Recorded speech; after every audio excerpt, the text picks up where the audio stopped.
We remain steadfast in our commitment in delivering local news that matters.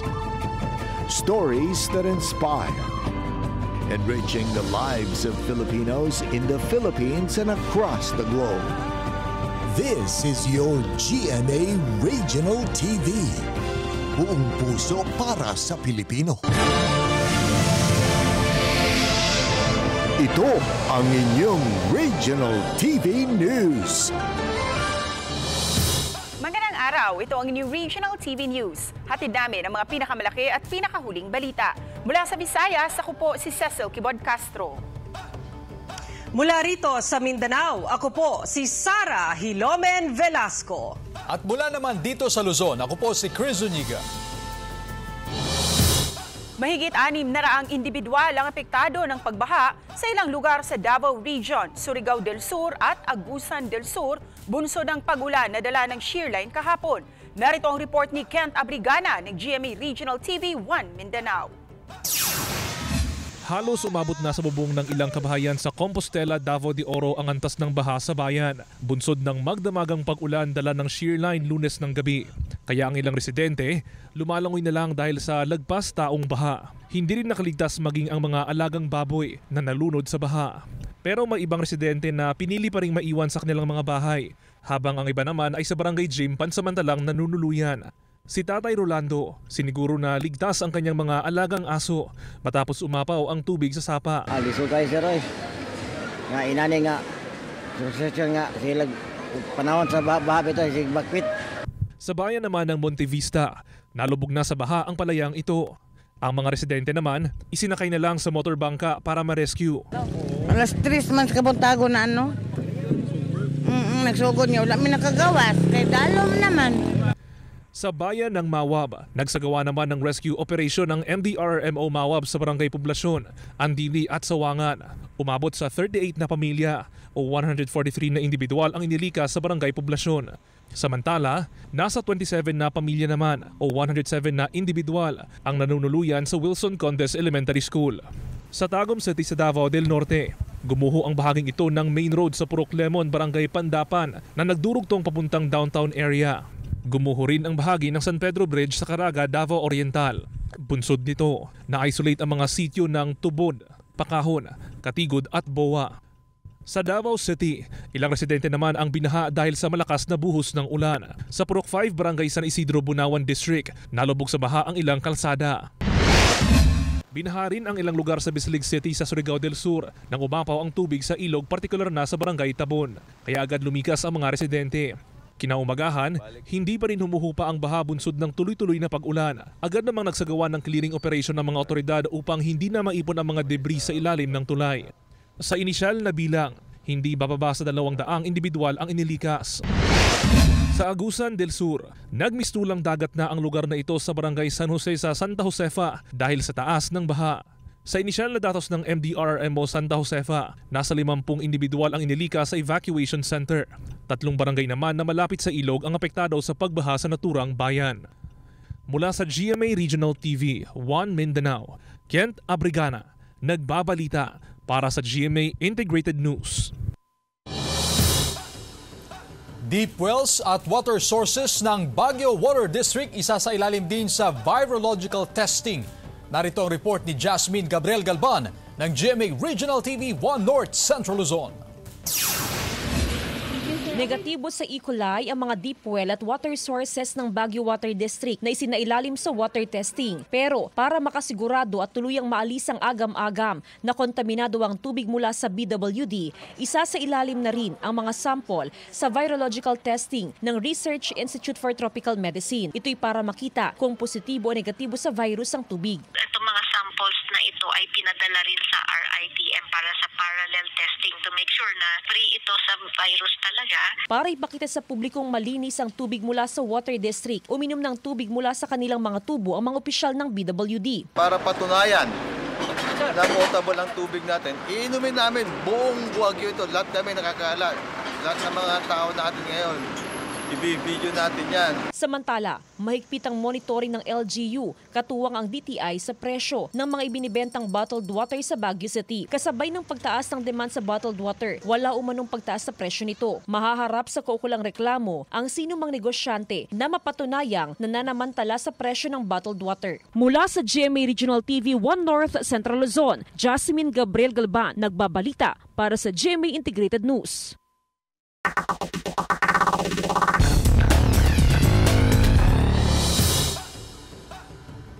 Isang tauhan ng Toledo City Police Station ang arestado matapos mang-hold up sa isang kooperatiba. Suspect, may 1 million pesos umanong utang sa online sabong. Ang detalye sa ulat ni Femery Dumabok ng GMA Regional TV Balitang Bisdak. Sa kuha ng CCTV, makikita ang pagpasok ng isang lalaking nakabunot sa opisina ng Lamak Multipurpose Cooperative sa Toledo City, Cebu noong Biyernes ng umaga, January 12. Agad niyang tinutukan ng baril ang security guard. Nagpunta sa mga teller, sabay nagdeklara ng hold up. Aabot sa 200,000 pesos ang natangay ng hold-upper.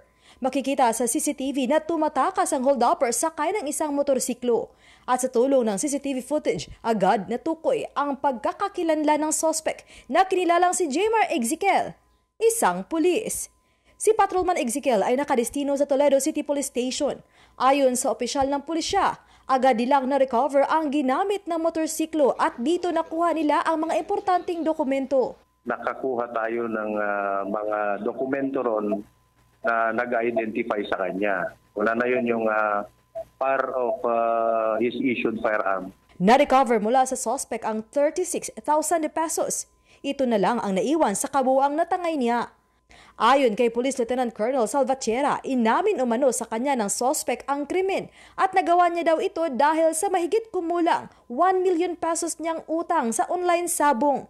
Maliban sa kasong robbery with intimidation na isasampa kay Ezekiel, maharap din siya sa kasong administratiba kung saan pwede siyang matanggal sa serbisyo. Mula sa GMA Regional TV Balitang Bisdak, Femery Dumabok, nagbabalita para sa GMA Integrated News.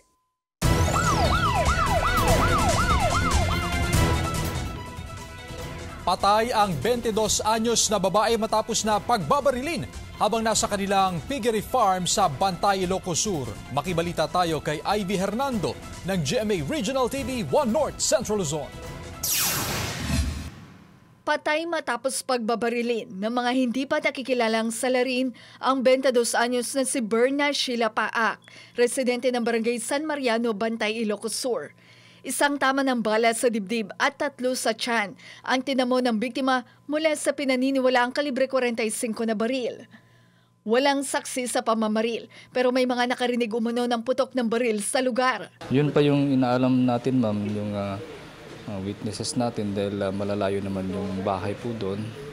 At inaalam pa natin at nire-review natin lahat ng mga CCTV. Nakapagtapos daw sa kolehiyo nitong nakaraang taon si Berna, kaya siya raw sana ang inaasahan ng pamilya. Palaisipan daw sa pamilya kung ano ang posibleng motibo sa krimen dahil wala naman na ikukwento ang biktima. Awan mo't ma'am, awan ti kinaririri na awan pa'y tikwata na uli mo dahil nga anak ko kampaitin niya nga imbagbaga naman. Nagpapakain ng kanilang alagang baboy sa piggery farm ang biktima na mangyari ang krimen. Halos 1 kilometro ang layo ng piggery farm mula sa kanilang bahay. Napo, dakiti daw dawat ko kumadakiti nakakita. Tulungan na kami tamatili dahil tamay kuan mo latustisya dahil anak ko ma. Mula sa GMA Regional TV 1 North Central Luzon, Ivy Hernando, nagbabalita para sa GMA Integrated News. Isang 7 taong gulang na batang babae ang natagpuang patay sa loob ng kuweba sa Lucban, Quezon. Ang biktima, nakagapos ang katawan at may senyales na pinukpok ng matigas na bagay ang ulo nito. Nakaalerto si Paul Hernandez ng GMA Regional TV Balitang Southern Tagalog.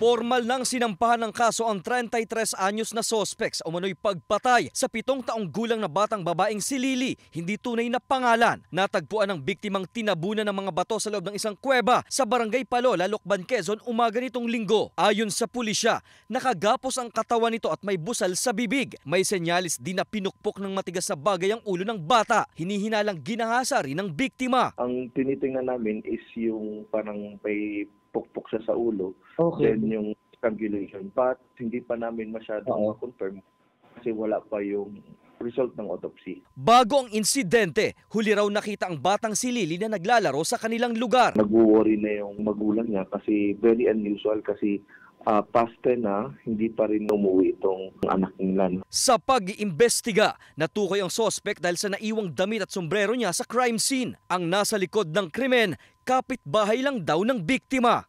Binabanggit nung na mother na yan, nakikita ko yan kasi nga magkapitbahay siya. Danya daw na sinuso. Yung kwa naman na yun is masusupport pa rin siya kung if ever pag lumabas na yung DNA testing. Kinasuhan ng suspect ng rape with homicide. Sinisika pa siyang mahinga ng pahayag ng GMA Regional TV Balitang Southern Tagalog. Gayon din ang pamilya ng batang biktima. Payo ng otoridad sa mga magulang na bantayan ang mga anak sa paglalaro at ipagkatiwala sa mga kakilala. Mula sa GMA Regional TV Balitang Southern Tagalog, Paul Hernandez nagbabalita para sa GMA Integrated News. Mga kapuso, sinasagawa ngayon ang dry run bilang paghahanda sa taunang fluvial procession sa Cebu na gagawin ngayong Sabado, January 20. Ang fluvial procession ay bahagi ng 459th Fiesta Senior Celebration. Para sa karagdagang detalye, makakasama natin live si Alan Domingo ng GMA Regional TV, Balitang Bista. Alan?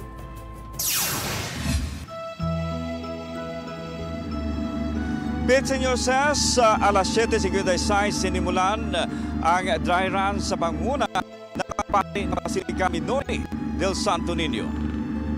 Upang maiwasan ang mga posibleng aberya sa traslasyon ng fluvial procession, isinagawa ngayong dito sa Cebu ang dry run. Katuwang ng mga pari sa paghahanda ang mga opisyal at miyembro ng Philippine Coast Guard at Philippine Navy. Nasa mahigit 150 na sasakyang pandagat ang nakapagparehistro sa isasagawang fluvial procession ngayong Sabado, January 20. Sa mga oras na ito, ina-assist at pinaghandaan ng mga otoridad ang mga posibleng mangyari habang isasagawa ang prosesyon sa karagatan ng metro cities. Samantala, ayon sa Coast Guard, alas 5 mamayang hapon ang deadline sa pag-register para sa sasali sa fluvial procession. Paalala naman ng Philippine Navy sa mga sasali sa sea procession na isa sa mga highlight sa 459th Fiesta Senior Celebration sa nasumunod sa lahat na alituntunin para sa matiwasay na pagdaraos ng aktibidad. Sa Naval Forces Central or NAVFORCEN, nagsimula ang fluvial procession na dadaan sa First Mactan-Mantawi Bridge at dadaan din ito sa Cebu-Cordova Link Expressway. Sa ngayon, on board ako sa galyon kung saan isasakay ang mga imahe ng Holy Family, Senior Santo Niño, Our Lady of Guadalupe at Saint Joseph. Then binabaybay natin ngayon ang Mactan Channel. Papunta na tayo sa Pier 1 sa Cebu City kung saan naman isasagawa ang prosesyon ng imahe pabalik sa Basilica Minori del Santo Niño. Ses, balik sa iyo dyan. Pit Senyor at maraming salamat Alan Domingo ng GMA Regional TV, Balitang Bisda. Samantala, Japanese tunnel sa Kamalig Albay muling binuksan sa publiko. Narito ang report ni Jessica Kalinog ng GMA Regional TV, Balitang Bicolandia.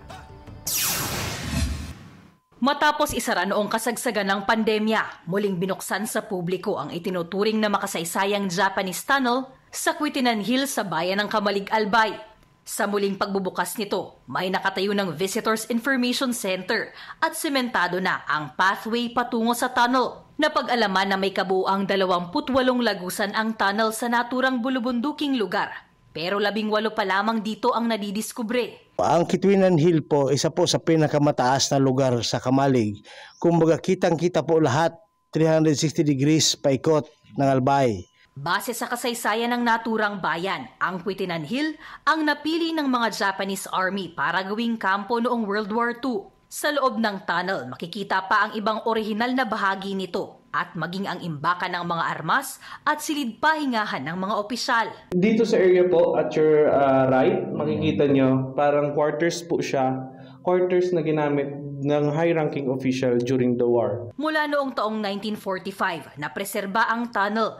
Pero sa ngayon, may mga bahagi na itong nagsisimula ng magiba. Kaya ito ngayon ang kailangang hanapan ng solusyon ng LGU, lalo na at bawal galawin ang loob ng tunnel dahil tiyak na mawawala ang historical value nito. Sa ngayon, bilang bahagi ng ipinatutupad na seguridad, ipinagbabawal ang pagpasok sa tunnel ng walang kasamang guide, habang limitado muna ang bilang ng mga taong papayagan sa loob nito. Mula sa GMA Regional TV, Balitang Bicolandia, Jessica Kalinog, nagbabalita para sa GMA Integrated News.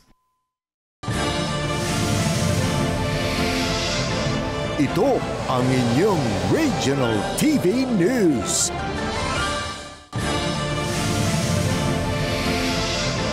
Ito ang inyong Regional TV News. Mahigit sa 3.5 billion pesos na danyos bunsod ng balawakang power outage sa Panay Island noong 2023 at January 2024, isasampa ng Iloilo City LGU laban sa National Grid Corporation of the Philippines o NGCP. Habang ilang LGUs naman sa Western Visayas, inihahanda na rin ang mga isasampang kaso laban sa NGCP. Si Kim Salinas ng GMA Regional TV, 1 Western Visayas, nakatutok. Hindi nahihintayin ni Iloilo City Mayor Jerry Treñas na matapos ang investigasyon ng Kongreso bago magsampa ng kaso laban sa National Grid Corporation of the Philippines o NGCP. Anya, malinaw na kung sino ang dapat managot sa nangyaring power outages sa Panay Island at ilang bahagi ng Negros Occidental sa naging pahayag ni President Ferdinand Bongbong Marcos Jr. Anong inambal ni Presidente? Sino may sala? NGCP.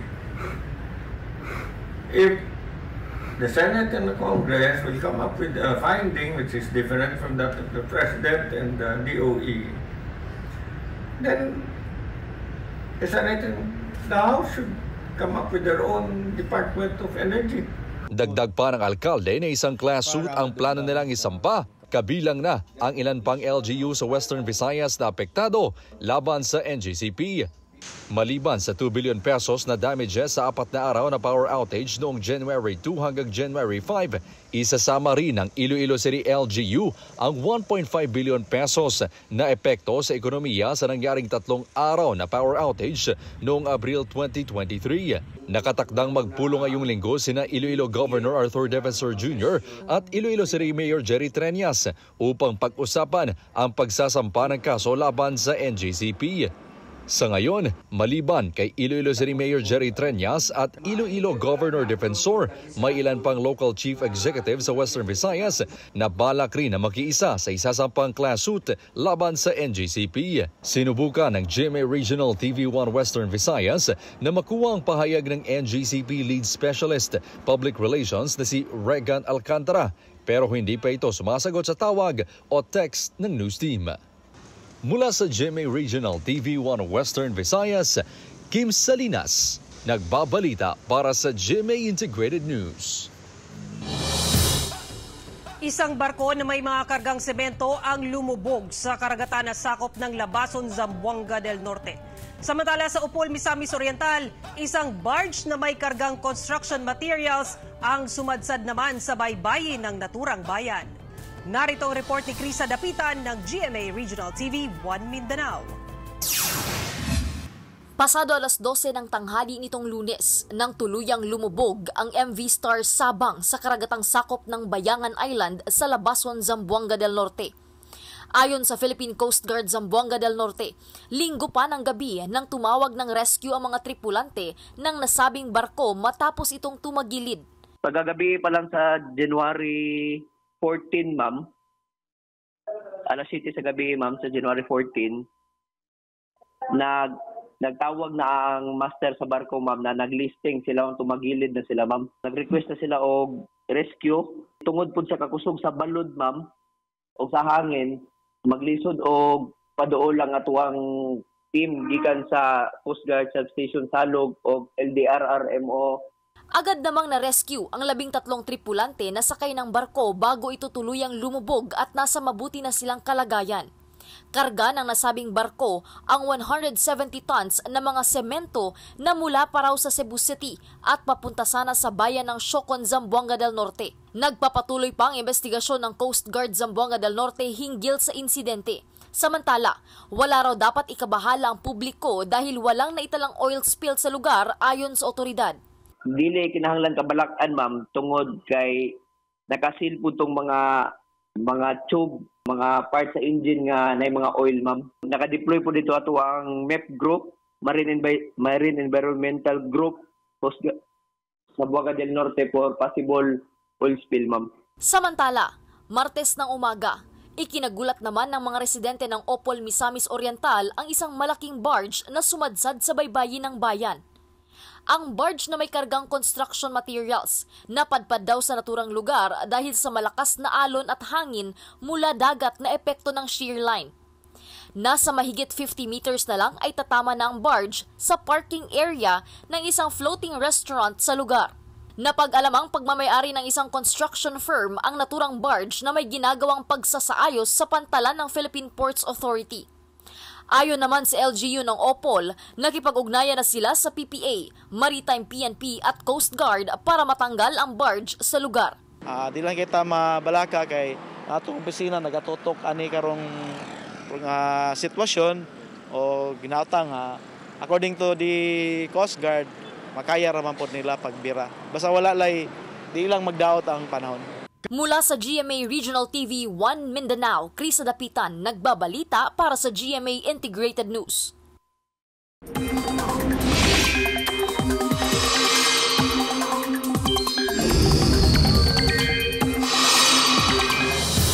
Mga kapuso, nagpapatuloy ang lamig at pag-uulan sa iba't ibang bahagi ng bansa. Ayon sa Pag-asa, apektado ng amihan ang Luzon at Visayas. Shearline naman ang umiiral sa eastern section ng Mindanao. Kaninang alas 2 ng madaling araw, nakapagtala ang Pag-asa ng 13.2 degrees Celsius na lamig sa City of Pines, Baguio, 19.4 degrees Celsius sa Tanay Rizal, 20.8 degrees Celsius sa Tugigaraw City, Cagayan, 21 degrees Celsius sa Basco, Batanes, habang 22.1 degrees Celsius naman sa Quezon City.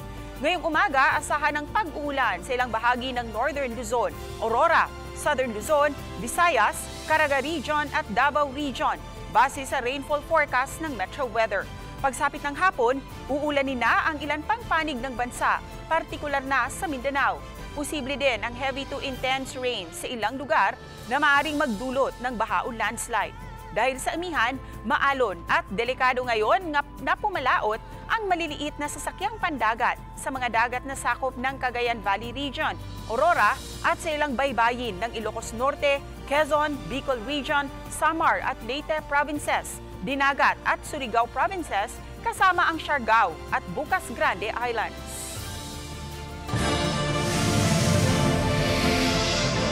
Ito ang inyong Regional TV News.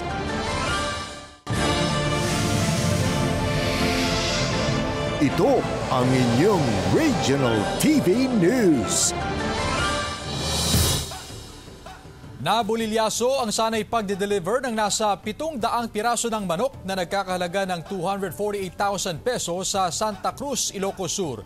Ito matapos harangin ng mga kawani ng quarantine checkpoint sa bayan ng Tagudin. Walang maipakitang shipping permit ang mga sakay ng van at hindi rin accredited ng Animal Bureau of Industry ang ginamit na sasakyan. Sa halip na kumpiskahin, pinabalik sa Tarlac City ang sasakyan at pinagmulta na lamang ang driver ng 15,000 pesos. Isang shopping center sa Lala, Lanao del Norte ang nilooban ng mga kawatan kung saan natangay ang kita nito na nasa loob ng 2 vault. Mga kawatan sa bubong ng establisimento dumaan para makapasok sa nasabing shopping center. Ang detalye sa report ni Cyril Chavez ng GMA Regional TV 1 Mindanao Exclusive. Butas na bubong. Ito na ang naabutan ng mga trabahador ng isang shopping center sa Barangay Marading sa Lala, Lanao del Norte, pasado alas 9 ng umaga, araw ng Lunes. Kaya agad nagduda ang mga nakakita na posibleng ninakawan ang nasabing shopping center kaya tumawag sila agad sa kapulisan. Sa pagresponde ng otoridad, dito na nakumpirma na ninakawan ang lugar.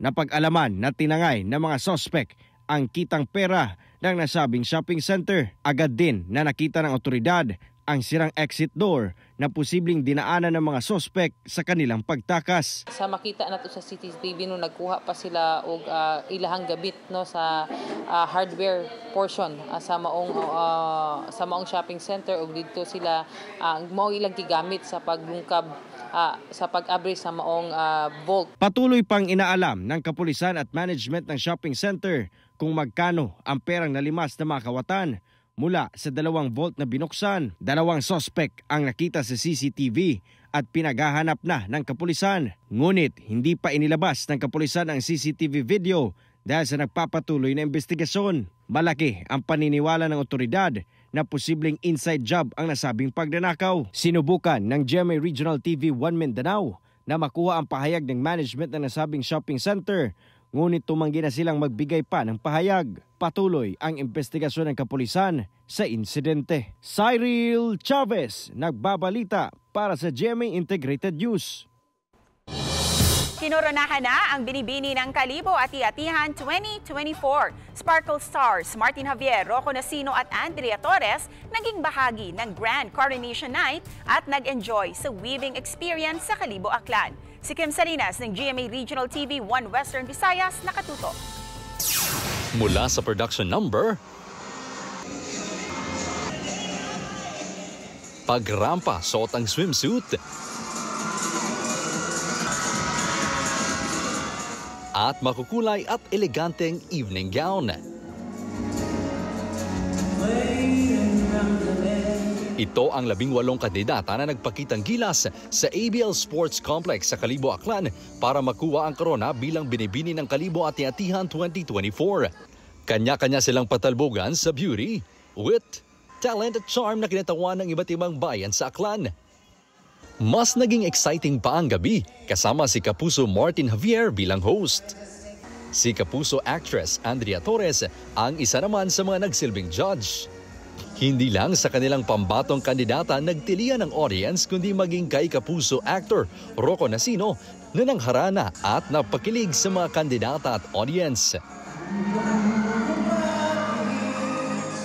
Hindi raw makakalimutan ni Rocco ang experience niya kasama ang mga taga-Kalibo na all-out ang suporta. Nag-enjoy ako kasi yung mga Kapuso natin very energetic pa. Bilib naman si Andrea sa pagiging competitive ng bawat kandidata. Nahirapan ako Ang hirap mamili sa kanila. Nakaka-proud silang lahat. Second time ni Martin na maging host sa binibini ng Kalibo. Pero hanggang ngayon, nasusorpresa pa rin daw ito sa mga pasabog sa pageant. I want to congratulate all of the candidates natin na nag-compete and of course to our winner for doing such a great job. Kinoronahan bilang binibini ng Kalibo Ati-Atihan 2024 si Gwen Sigo ng bayan ng Numancia, Aklan. First runner-up si Aishin Rimano ng Kalibo at second runner-up naman si Yesa Marie Andico ng bayan ng New Washington. Maliban sa pageant, nag-enjoy din sina Andrea, Rocco at Martin sa weaving experience nila sa Kalibo, Aklan. Nakilala sa industriya ng paghahabi ng pinya. Mula sa GMA Regional TV 1 Western Visayas, Kim Salinas, nagbabalita para sa GMA Integrated News. Samantala, mapapanood niyo pong episode na ito sa official website ng GMA Regional TV, www.gmaregionaltv.com. Pwede rin kayong bumisita sa aming official YouTube channel, GMA Regional TV, at i-click ang subscribe button para sa pinakamainit na balita mula sa mga rehiyon. Nais naming pasalamatan ang mga kapuso sa iba't ibang panig ng Pilipinas, maging ang mga kapuso natin abroad. Dahil sa GMA Regional TV, local news matters. Kami ang Regional TV News, buong pwersa para sa mas malaking misyon at mas malawak na paglilingkod sa bayan.